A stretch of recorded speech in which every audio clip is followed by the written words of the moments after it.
Macedonија.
Мислам дека од нив 80% не се писмени за култура. Ова може е многу слободна изјава, меѓутоа кога да отидете во опера или во филхармонија може би некој пат, меѓутоа во опера ретко, дали 10% некој доаѓа од нив. Сакаат да направат сала, таму кај што ќе се гледаат сетиштата и завесите, а кај што работат уметниците, очите им не секоја. На столици од бивша Југославија седат, пултерите се никакви. Колективен договор не изгласан. Одат надвор, Скопје, одржуваат концерти во Битола и некаде и вечер ќе ви дадеме 400 дневници од февруар во април месец. Значи срамота е. Комплетна срамота. Јас сум пензиониран, уште еднаш музичар, меѓутоа сум по музичка фамилија и цел живот се бавам со музика од 5 години до своји 64 години. Сега што ги имам, вака никој пак не било. Вака да се негирам.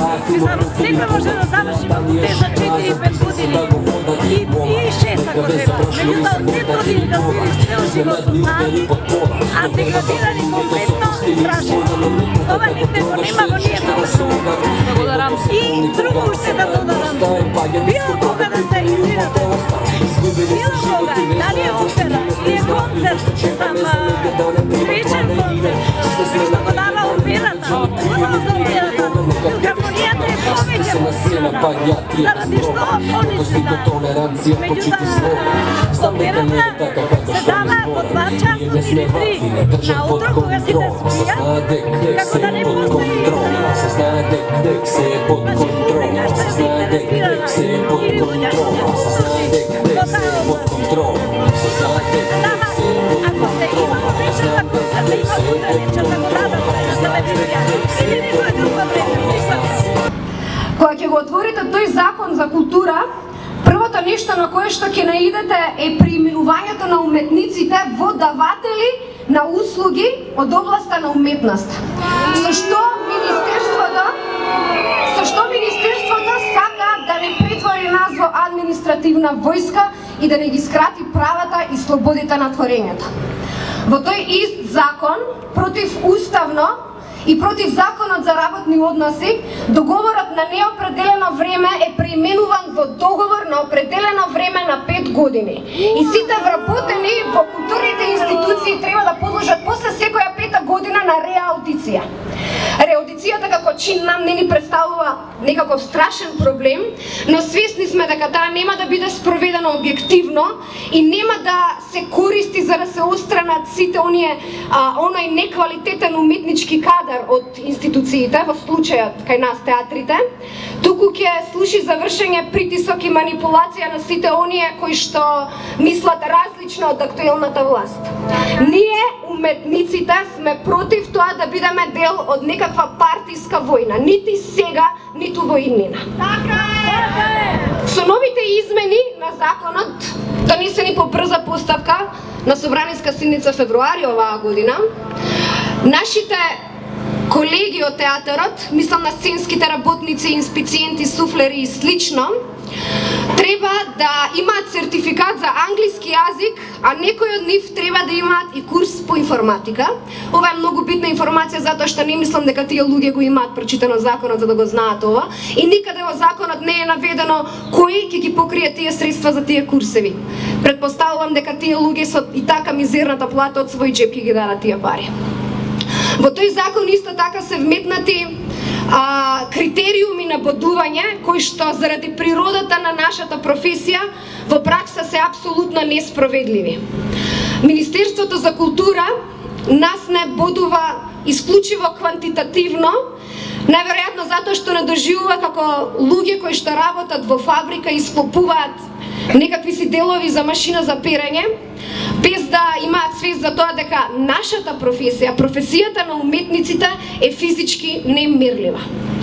Точно е дека Министерството за култура подобри во некои одредени културно-уметнички институции, ги подобри условите на уметниците, и ние нормално како уметници ја поздравуваме, ги поздравуваме тие чекори, но тоа не значи дека во тие институции законот за култура не важи.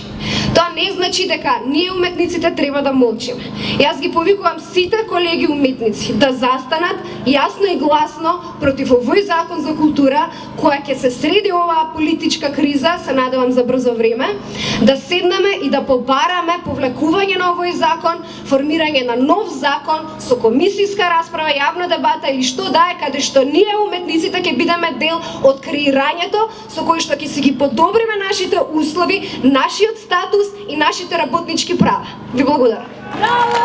Ова како традиција еднаш годишно ни се случува, но гледате дека немаме нешто голем успех да ги измениме овие проблеми кои што ги имаме. Ние имаме плати пониски од државниот просек. Ние 10 години немаме колективен договор. Ние немаме теренски надоместоци кога одиме далеку од нашите институции каде што работиме. Ние немаме многу услови за работа. И не молчиме. Цело време ова го говориме, излегуваме на протести, пишуваме писма, одиме на состаноци, но нема ама баш никаква полза од сето.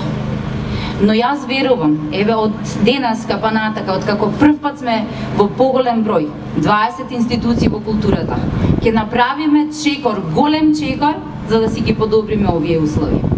И ви ветувам, како член на Синдикатот на културата на Македонија, дека после сево ова, ќе имаме и ние битка, која што ќе биде многу подемократска и посмирена. Ние предлагаме нов закон за култура, закон кој што за сите нас ќе биде добар. Ние предлагаме европски услови за тој закон, да бидеме дел од Европа, закон за на кој што сите ќе бидеме горди. Исто така, СКРМ предлага и нов колективен договор. Значи, не сме оние кои што плюкаме по она што не чини. Ние даваме добри предлози и сакаме да ни се слушне гласот. Затоа, ви благодарам многу што се охрабривте сите вие кои што минатиот протест бевте замолчани од вашите директори, кои што и самите беа оплашени. Ве поздравувам и ве поканувам секогаш да земете учество во нашите активности, во нашите работни групи. Ве поздравувам сите и ви посакувам убав ден